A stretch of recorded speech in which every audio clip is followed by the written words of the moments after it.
Well, buddy, it's gotta be interesting. I'm gonna try and knock this out. How to beat the holiday blues and stay in the black, not the red, this holiday season. So I'm not Jewish, so I don't celebrate Hanukkah. While I am black, I'm not crazy, so I don't celebrate Kwanzaa. And because of my non-traditional Christian upbringing, I also don't celebrate Christmas. So I never really had a hard time during the holiday season, while at the same time keeping my finances in shape. But that's been a problem for several of my friends. So I thought I'd make a video on great ways to avoid your typical traps this holiday season, particularly for your finances. Starting with, you gotta budget before you spend. Budgeting can be the most underutilized financial tool out there, but it can certainly save your holiday bacon. Is there such a thing as holiday bacon? Well, when it comes to staying in the black during this holiday season, there certainly is. There are a number of budgeting techniques that you could use, and they each deserve their own video. But for the sake of this video, I'll go over 3 of some of the more popular ones. For example, the 50-30-20 rule. This simple and straightforward budgeting method involves dividing your after-tax income into 3 categories. 50% on needs. This portion covers essential expenses such as rent or mortgage, utilities, groceries,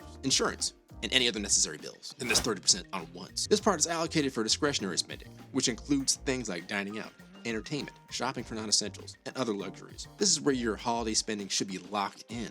Then there's 20% on savings and debt repayment. Now the remaining portion is set aside for your savings and your investments and paying off debts beyond minimum payments. Things like including contributions to retirement accounts, building an emergency fund, or saving for your future goals in general.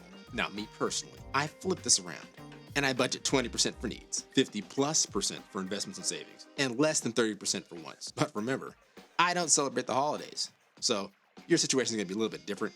Adjust accordingly. Then there's the envelope system.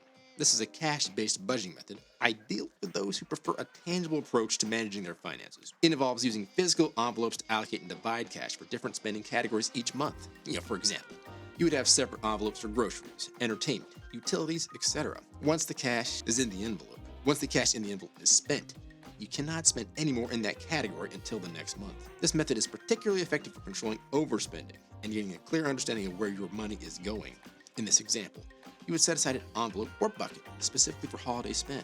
The other common budgeting method is zero-based budgeting. In this method, every dollar of income is assigned and given a specific purpose, with the goal of having $0 left unallocated at the end of the month. This doesn't mean you spend all your money, but rather you allocate it to expenses, savings, investments, and debt payments until no free money is left. This approach ensures that every dollar is working for you and can be particularly effective for those looking to optimize their savings or pay down debt aggressively. It requires meticulous tracking and can be time-consuming, but it does offer a clear picture of your financial situation and helps in making informed spending decisions. That brings to mind that the most important thing about having a budget is sticking to it. No budgeting technique in the universe can improve your finances, particularly if you're not sticking with it. But this is where you can start to have a little bit of fun as well. What am I talking about? I'm talking about the super secret holiday savings technique. Now, not a lot of people talk about this technique that the rich use for saving up for their holidays. But that's why watching this channel is so value-packed. This technique is a spin-off of my super secret, patent pending.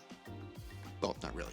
Credit card hacking technique. If you execute it perfectly, your holiday finances and finances in general should really be in much better shape. The first thing you want to do is use short and long-term savings vehicles like high-yield savings accounts, certificates of deposits, even money market funds. Now, there are a ton of options out there, but you want to use these things to save money in the short term while trying to beat inflation as much as possible. The next thing you want to do is you want to identify a credit card with sweet reward perks that you can use in the new year. Maybe a card with airline miles, more on that in a second. Maybe a card with cash back.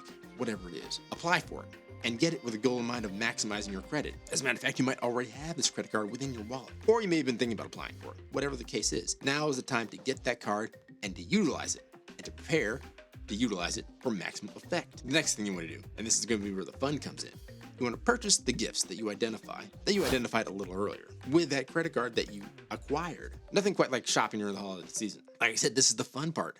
Those same 20 Christmas carols on a loop. Hanging out in crowded malls and shopping centers. Fully stocked Best Buy. That's my personal favorite. They all bring to mind good tidings of great joy. But you'll be especially joyful knowing that your shopping spree will help to catapult your finances into the stratosphere. Now the next part is crucial. The moment you're done with your holiday shopping, pay the full balance of your card, credit card that is, using one of the short-term savings vehicles that I described earlier. And don't dally or delay. Those credit card companies do not play. Paying off the full balance as soon as possible will help you to avoid the coal in the stocking, that is interest payments on your purchases. And as we all know, avoiding interest payments, and better yet, being a receiver of interest payments, is one of the ways that the rich get richer. And paying interest on everyday goods and services is how the poor stay poor. So don't be like Tiny Tim.